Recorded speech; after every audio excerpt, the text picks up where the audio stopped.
ये कुश्ती का भविष्य है, ये सुरक्षित हाथों में नहीं जाएगा तब तक हम यही हैं, चाहे हमें मरना पड़ जाए, जीना पड़ जाए।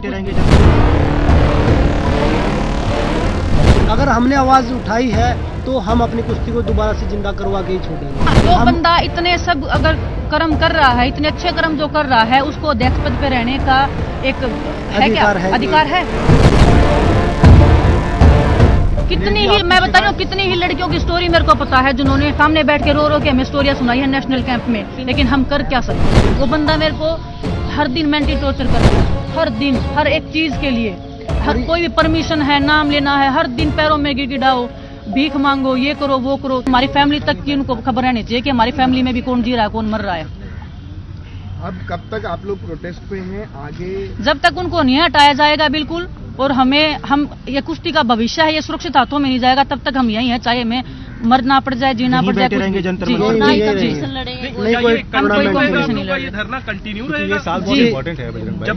देखिए तो क्या कम्प्लीटली बिल्कुल भाई, हम कोई भी टूर्नामेंट नहीं खेलेंगे, चाहे, क्योंकि हम अपनी कुश्ती का भविष्य अंधकार में नहीं डाल सकते। अगर हमने आवाज उठाई है तो हम अपनी कुश्ती को दोबारा से जिंदा करवा के ही छोड़ेंगे, चाहे उसके लिए हमें कुछ भी करना पड़े। जब तक W5 प्रेसिडेंट को नहीं हटाया जाता है, आप में से कोई भी किसी भी कंपटीशन में पार्ट नहीं लेगा। कोई बात नहीं, आप बताइए ना, जो बंदा इतने सब अगर कर्म कर रहा है, इतने अच्छे कर्म जो कर रहा है, उसको अध्यक्ष पद पे रहने का एक है क्या अधिकार है? कितनी ही मैं बता रही हूँ, कितनी ही लड़कियों की स्टोरी मेरे को पता है जिन्होंने सामने बैठ के रो रो के हमें स्टोरियां सुनाई है नेशनल कैंप में, लेकिन हम कर क्या सकते हैं? बजरंग, विनेश, आपने स्पोर्ट्स मिनिस्ट्री से कोई बात करने की कोशिश की है? कुछ बात हुई है वहाँ पर? अभी हमने किसी से बात नहीं करी है, और अभी हम कॉन्फ्रेंस आप लोग पहुंचाएंगे वो चीजें, तो वो सभी देखें। हमारी रिक्वेस्ट सिर्फ प्रधानमंत्री जी से और गृह मंत्री जी से है कि हम उनसे मुलाकात करके हम अपना सारा जो आप नाम पूछ रहे थे, हम उनके सामने वो चीजें बता भी सकते हैं, और वो ही इस चीज मुद्दे को हटा सकते हैं। मतलब लड़कियों के नाम जो जिनके साथ जी। बजरंग, ये भी है कि आप जहाँ तक देखा गया है कि जब कभी भी है ना खिलाड़ी फेडरेशन के अगेंस्ट में आके खड़े हो जाते हैं तो फेडरेशन उनके पीछे पड़ जाती है। ठीक है, आप लोगों तो अपने करियर के उस पड़ाव पे है कि जहाँ 1-2 साल और, बट काफी यंग जो आपके साथ अब बैठे जैसे सोनम है, अंशु है, जिनका करियर भी बहुत आगे, वो लोग भी कहीं। आपको क्या लगता है सर, जिस तरह से शोषण हो रहा है, ये लोग वहाँ तक पहुँच पाएंगे क्या? मैं फेडरेशन करियर खत्म करने पे आ जाती है। मेरा तो अभी तक ओलंपिक्स में मेडल नहीं आया है, मैं 2024 की तैयारी करी हूँ, मैं कोई बहुत ज्यादा सीनियर या मेरी ओवर एज नहीं हुई है, लेकिन मैं फिर भी यहाँ आई हूँ ओलंपिक्स के लिए। मैं जी रही मर रही हूँ, अगर मेरा मेडल नहीं आया ना तो शायद मैं ये भी सोचूं कि मैं मर भी जाऊँ उस मेडल के लिए। कोई ये भी बोल रहा है मरने के बाद वो मेडल मिलेगा, वो मरने को भी तैयार उस मेडल के लिए। वो बंदा मेरे को हर दिन मेंटली टॉर्चर कर रहा है, हर दिन हर एक चीज के लिए, हर कोई भी परमिशन है, नाम लेना है, हर दिन पैरों में गिड़गिड़ाओ, भीख मांगो, ये करो वो करो। तो मर्जी हैं जो हमारे रेसलिंग में असिस्टेंट सेक्रेटरी के पोस्ट पे वो बैठे हैं, जो भी बच्चे जाते हैं कभी उनको गिफ्ट देते हैं, कभी घी देते हैं, कभी दूध देते हैं, कभी पैसे देते हैं, तब उनके नाम डालते हैं कैंप में, कोचेज के नाम डालते हैं इंटरनेशनल कैंप के लिए पैसे लेके। जो टोक्यो ओलंपिक्स में जो वुमेन्स टीम के साथ में जो एक कोच गया था राजीव तोमर, वो उनको वुमेन्स रेसलिंग का कुछ भी नहीं पता, ना कभी वो हमारी टीम के साथ में थे कभी भी, क्योंकि उनको रेलवे में प्रमोशन होना था तो उनको टोक्यो ओलंपिक से भेज दिया गया पैसे लेके, और उसके बाद में हमारा क्या रिजल्ट रहा? 0। ना हमारे साथ फिजियो है, ना हमारे पास कोई भी अच्छा कोच है, तो रिजल्ट क्या रहेगा? अच्छा विनेश, इस बार टोक्यो ओलंपिक्स में वैसे देखिए बहुत सारी बातें हमें पता है, लेकिन कुछ ऐसी चीज जो आप यहाँ बताना चाहें जो अभी पर्दे के पीछे है, जिसका हमारे रेसलिंग के मेडल्स पे असर आया हो? मतलब आप जी, मैंने बता दिया कि हमारे पास फिजियो नहीं था, तो टोक्यो ओलंपिक्स में कोविड के पहले कुछ बोला गया हो आपको ऐसा जिससे आप डिस्टर्ब हुई? जो कोचेज लगाए जाते हैं ना, वो आपको हर दिन ब्रेक करते हैं मेंटली। जो कोचेज हमारे साथ में थे वो मेंटली आपको ब्रेक करें, हर दिन आपको कीड़े की तरह खा रहे हैं, आपको पता भी नहीं लगता कि कब खा गई। आपकी हर चीज को अनडिसिप्लिन करार दिया जाता है। आप पानी भी अगर उनकी परमिशन के बिना पी लिया ना तो आप अनडिसिप्लिन हो उनकी नजरों में। फिर आपको फेडरेशन कॉल करके बोलेगी कि आपने पानी कैसे पी लिया हमारे बिना पूछे। आप ये बताइए, किसी भी फेडरेशन किसी MP की कोठी में है, उसका स्पेशल पर्सनल ऑफिस होता है। पर रेसलिंग फेडरेशन जो है वो प्रेसिडेंट के घर पे है। बट इस बारे में आप लोगों ने कभी भी स्पोर्ट्स मिनिस्टर किसी को संज्ञान में क्यों नहीं लेकर आए ये बात? ठीक है, फेडरेशन प्रेसिडेंट तो पावरफुल है, वही बोल रहे ना, मारने तक की धमकी आ रही है, तो कौन बच्चा खिलाड़ी, कौन बच्चा? अगर इधर हम जितने भी एथलीट है ना, हमारे साथ अगर कुछ भी होगा ना कल को, तो अध्यक्ष जी मान लेना कि अध्यक्ष जी ने ही किया है।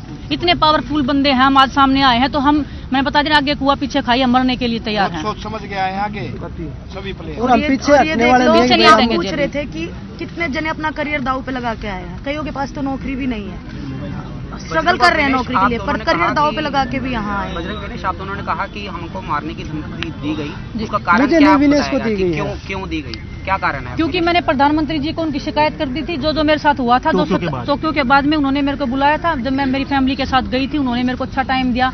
मेरे को वही समझ में नहीं आता ना कि देश के प्रधानमंत्री अपने घर पे भी आपको बुलाने का टाइम दे रहे हैं, आपकी फैमिली से मिल रहे हैं, उन्होंने मेरे को मिलने तक का टाइम नहीं दिया। मेरी फैमिली ने, मेरे हस्बैंड ने, मैंने इतना रिक्वेस्ट किया। मैं बजरंग को पूछो, जब मैं मोदी जी के प्रोग्राम में गई थी, बजरंग के सामने मैं रोने लगी थी। बजरंग ने भी बोला कि सर बात तो करो, उन्होंने मेरे से बात तक नहीं की। मैंने बोला था मगा जी बालक है माफ कर दो, कोई नहीं, आप ही के बच्चे हैं, आप भी तो कुश्ती के लिए ही काम कर रहे हो। पर फिर भी बोला कि भाई नहीं, ज्यादा हवा में उड़ रहे हैं ये, थोड़ा कंट्रोल होने दो इनको। क्योंकि आपने वो इशू पीएम के सामने रेज किया जी, तो जी कि आप जाके या तो उनसे बात कर लो जाके अध्यक्ष जी से, नहीं तो आपको या तो आपका करियर खत्म ही कर देंगे रेसलिंग से, आप भूल ही जाना रेसलिंग करना, तो क्या ही होता है। फेडरेशन से नहीं, फेडरेशन के लोगों से फोन आए हमारे पास। कभी नेताजी ने डायरेक्टली कॉल करके जी नहीं, उनके खास लोग बहुत है जिनको जरूरत ही नहीं पड़ती। मैडम आप लोग देश की शान है, आप गंभीर आरोप लगा रही है कि जान से मारने की धमकी मिल रही है, यौन शोषण कर रहा है अध्यक्ष।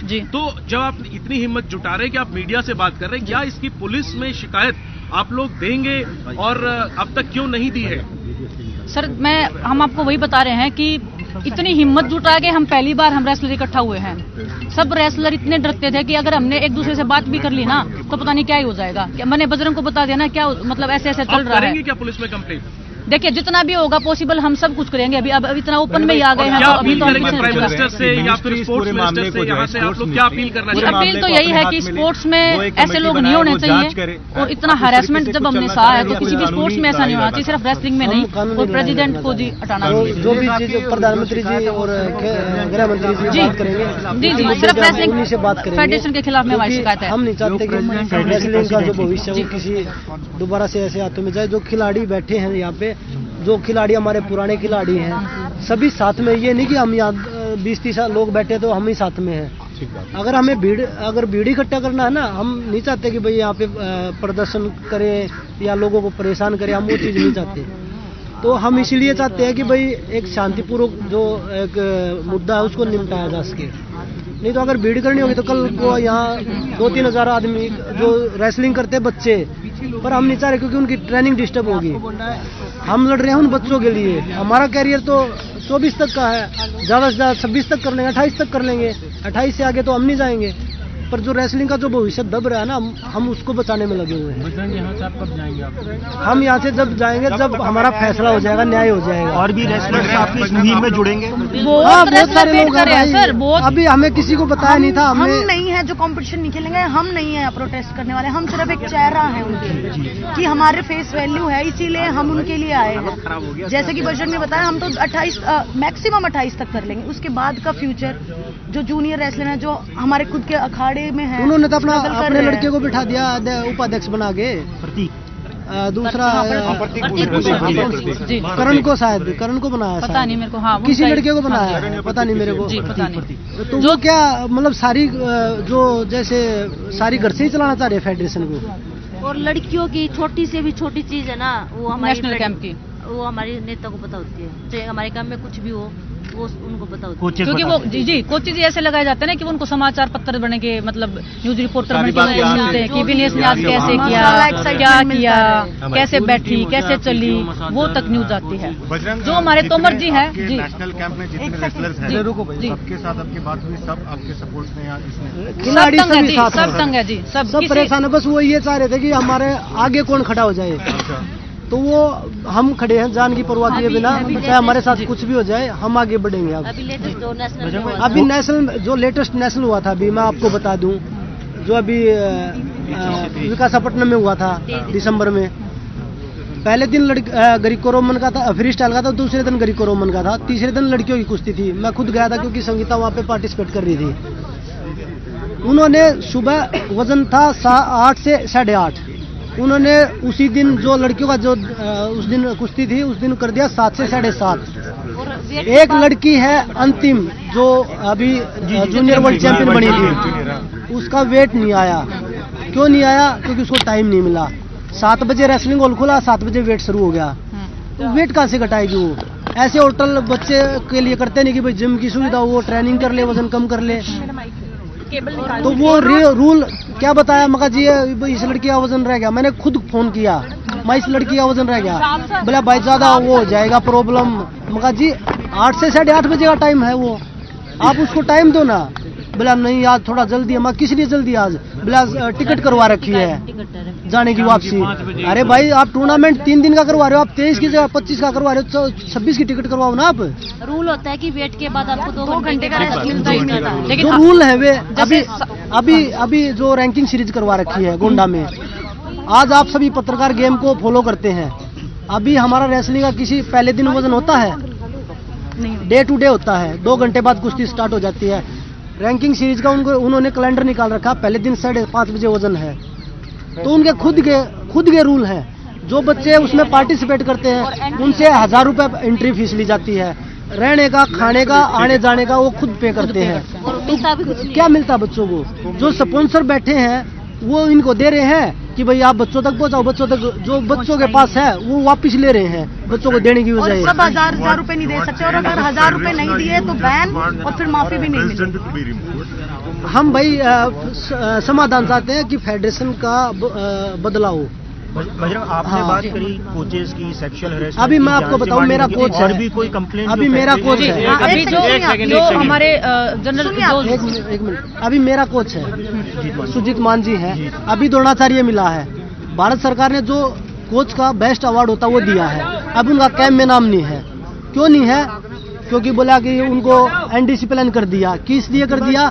कि वो नेशनल में मैट पे चढ़ रहे थे। मैट पे आप उसकी ऑफिस सिटी कार्ड के देखिए, जो रेफरशिप है उनकी पूरे नेशनल की, एक भी डिसीजन अगर रेफरी ने अच्छा दे रखा हो तो। रेफरी ऐसे बना दिए कि बच्चे जो पुराने रेफरी थे वो तो आते ही नहीं, अब बोले हम उनकी मरोड़ निकाल देंगे, क्योंकि रेफरियों को पैसे खुद पे करके जाना पड़ता है। तो रेफरी कहाँ से जाएंगे? पॉइंट देने से पहले नेता की तरफ देखते हैं। आप कुछ बोल रही थी विनेश, और कंप्लेंट जो तोमर जी हैं, आप सबको पता ही है, विनोद तोमर जी, वो एक गवर्नमेंट पोस्ट पे हैं, कलर की पोस्ट पे हैं। उनके पास कम से कम 15 से 20 करोड़ की प्रॉपर्टी है दिल्ली में। कहाँ से आई वो प्रॉपर्टी? हमारे पास भी नहीं है। सरकार हमको मेडल के बाद इतना पैसा देती है, बजरंग का ओलंपिक मेडल आ गया, इसके पास भी इतनी प्रॉपर्टी नहीं होगी जितनी 15-20 करोड़ की प्रॉपर्टी वो लेके बैठे। कहाँ से आए वो? जांच होनी चाहिए उनकी। पूरा सब खिलाड़ियों का पैसा अपने घर में ही लेके बैठे हैं, खा गए सब कुछ, और अभी खिलाड़ियों को अनडिसिप्लिन बोल रहे हैं। मैं वही बता रहा हूँ, टाटा मोटर्स 15 करोड़ कितने करोड़ 7 करोड़ कितने दे रहा साल के, सिर्फ 2-3 खिलाड़ियों को मिला था स्टार्टिंग में, वो भी 2-3 जो हमारे से। हाँ वही तो बोल रहा हूँ ना, जो ए ग्रेड में थे ना उनको 2-3 किस्त मिली थी, उसके बाद किसी को नहीं मिला। जो बोल रहे थे ना कि हम ग्रेड डी बनाएंगे, ग्रेड एफ बनाएंगे, हर साल बच्चों को पैसे देंगे, कुछ नहीं मिल रहा बच्चों को। वो 2 किस्त वो बड़े खिलाड़ियों को इसलिए दे दी कि कहीं बोल ना दे। तो विनोद तोमर जो है रेसलर्स का हक मार रहे हैं, जो पैसा होता है हमें वो घर ले जाके वो जांच आप करिए, आप लोग के माध्यम से वो जांच होगी कि तोमर जी खा रहे हैं या कोई और खा रहा है, कौन ऐसा मगरमच्छ बैठा है जो खिलाड़ियों का को सारे को खा रहा है। गवर्नमेंट हमें सपोर्ट कर रही है और ये अपने घर भर रहे हैं, खिलाड़ियों तक आ ही नहीं रही है। दिनेश, एक सवाल बार बार लखनऊ कैंप से आता है कि इनडिसिप्लिन के लिए महिलाओं को बाहर निकाल देते हैं, क्या होता है वो इनडिसिप्लिन? क्या बार बार? वो जो कोचेज, उनके जो फेवरेट कोचेज होते हैं वो उनको ना तो ट्रेनिंग करवाना आता है। जो हमारे चीफ कोच भी बना रखे हैं, उनका क्वालिफिकेशन देखिए, उन्होंने कभी जिंदगी में रेसलिंग भी की हो तो वो रेफरी का कोर्स कर रहे हैं। वो क्या पूरे साल सेम हमने बता दिया, वो ट्रेनिंग करवाते रहते हैं। अभी कंपटीशन है, मुझे दूसरा ट्रेनिंग करना है, मैंने ही बोल दिया कि सर ये ट्रेनिंग से तो काम नहीं मिलेगा, मेरे को कुछ दूसरा ट्रेनिंग करना है, क्योंकि मेरी बॉडी उस चीज को रिक्वायर करी है, तो मैं इनडिसिप्लिन हूँ। किसी एथलीट को इंजरी हो रखा है, उसने बोल दिया कि सर मैं आज मैट पे ट्रेनिंग नहीं करूंगी क्योंकि मेरे को इंजरी है, मेरे को बड़ी इंजरी करवा के ऑपरेशन नहीं करवाना, तो वो इनडिसिप्लिन है। जो एक लड़की है अभी कॉमनवेल्थ गेम्स में गई थी, उसका जाने से पहले 1 महीने पहले तक इतना उसको मेंटली टॉर्चर किया चीफ कोच ने कि आपका वेट देखूंगा मैं जाने से पहले। वो कौन है वेट देखने वाले? और मुझे याद आ रहा विनेश, वहाँ पर भी कुछ हुआ था, क्योंकि वो लड़की को जबरदस्ती पुश किया गया। 10 दिन पहले कंपटीशन से उसका वेट देखा गया है, वो लड़की का ब्रॉन्ज मेडल वहाँ पे आया है। उस लड़की की गलती कहाँ है? वो जूनियर की है, वो बोल नहीं सकती। क्या उस कोच पे कोई एक्शन हुआ इस चीज को लेके? मैंने उस कोच को क्लियर बोला कि आप ये गलत कर रहे हो। शायद मेरे बारे में भी कुछ फेडरेशन में गलत चीजें गई हुई, मैं इंडिसिप्लिन। जो चीफ कोच है जितेंद्र जी अभी जो है नेशनल में, मैंने इतना ऑब्जेक्शन उठाया इस बात पे, उसके बाद भी वही चीफ कोच बनाए गए हैं। अच्छा विनेश ये बोल रही है, चलो देखते हैं इसकी भी कोई सुनता ही नहीं, जो मर्जी फेडरेशन में होती है वही चलती है, खिलाड़ियों को भी वो मानना पड़ेगा, नहीं तो आप इंडिसिप्लिन है। एक तरफा था नशा। और रही बात कैंप की ना, लखनऊ कैंप सबने बोल दिया कि बहुत दूर है, सबके पास इतना पैसा नहीं होता। अर्जेंट आना पड़ेगा तो या तो ट्रेन में स्लीपर क्लास में या बाथरूम के साथ बैठ के आओ। जिसके पास पैसा नहीं है, अर्जेंट फ्लाइट टिकट कोई अफोर्ड नहीं कर सकता है, लखनऊ कैंप क्यों है? सोनीपत लाया जाता है, कोई पास में लगा है ना, दिल्ली लगा ये नहीं बोल रहे सोनीपत लगाओ। नहीं, सोनीपत में क्यों नहीं लगाते? हमारी राजधानी के इर्द गिर्द लगाओ। सोनीपत में करना हो तो इजीली कर सकते हैं। जो मेंस जो टीम है उसके साथ में क्यों नहीं लगाते हैं कि ये आशिकी लड़ाएंगे? क्या स्पोर्ट्स पर्सन आशिकी लड़ाने के लिए कैंप में जा रहे हैं? अब तक उन्होंने रिजल्ट दिलाया। वो क्या करते हैं? वो खुद का अपना बता रहे हैं कि मैं क्या कर रहा हूँ और हम आज की लड़ाएंगे। हम अगर मेंस को कैंप के साथ में है, बजरंग मेरे से इतना सीनियर है, उसको इतना एक्सपीरियंस है, लड़कों का रेसलिंग अलग है, हम कुछ ना कुछ उनसे सीखेंगे ही। और क्योंकि कोचेज कितना फायदा हमें होगा, लेकिन जैसा कि बताया गया है कि नहीं है, क्वालिफाइड कोचेज नहीं है, ये इतना जानता है, कुछ सीखने को मिलेगा। जरूरी नहीं है कि भालगढ़ ही लगाओ, कहने का मतलब है राजधानी के नजदीक लगाओ कि आने जाने में डिफिकल्टी ना हो, क्योंकि सब लड़कियां अफोर्ड नहीं कर। मीडिया के सामने झूठ थोड़ी ना बोलेंगे हम। एबीपी माझा, उघडा डोळे बघा नीट।